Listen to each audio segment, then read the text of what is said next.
La motivation. Vers la fin des années 90, Edward Deci et Richard Ryan, professeurs et chercheurs en psychologie, ont développé la théorie de l'autodétermination. Cette théorie regroupe 6 concepts de motivation placés sur un continuum. Les 6 concepts seront présentés en ordre, du moins autodéterminé au plus autodéterminé. Le premier des 6 concepts du continuum est le seul à ne pas être un type de motivation. En fait, on parle d'amotivation lorsqu'un individu n'arrive plus à trouver un motif valable pour effectuer un comportement donné. Par exemple, une personne qui n'a plus envie d'aller à son travail présentera un niveau élevé d'amotivation pour ce comportement. Ensuite, les motivations contrôlées.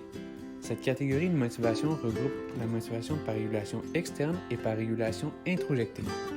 Premièrement, on parle de motivation par régulation externe lorsqu'on effectue un comportement pour obtenir une récompense ou éviter une punition. Comme enfant, il nous est tous déjà arrivé de terminer un devoir pour éviter qu'un de nos parents confisque un objet qu'on aime.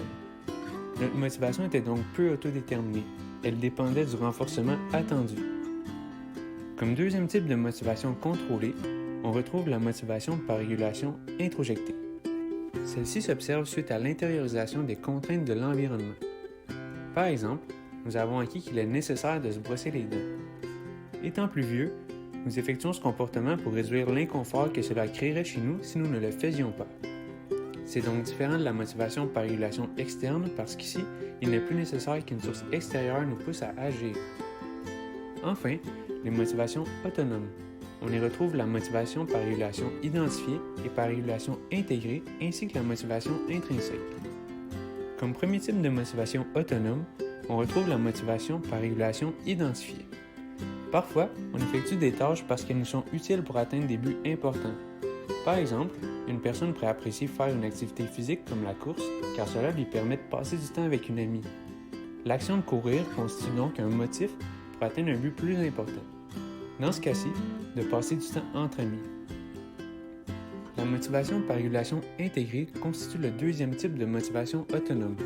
Des comportements sont parfois si souvent répétés et appréciés par un individu que celui-ci les intégrera à sa propre personnalité. Prenons l'exemple d'un médecin qui adore sa profession. À sa retraite, il sera impossible de le dissocier complètement de la médecine. Cet individu sera possiblement tenté d'enseigner sa matière. Finalement, comme dernier type de motivation autonome, on retrouve la motivation intrinsèque. Ici, l'activité constitue une récompense pour l'individu, et ce, malgré les contraintes qui pourraient l'empêcher de compléter l'action. Pour certaines personnes, le simple fait d'apprendre les motive intrinsèquement, ce qui mène parfois à de grandes découvertes.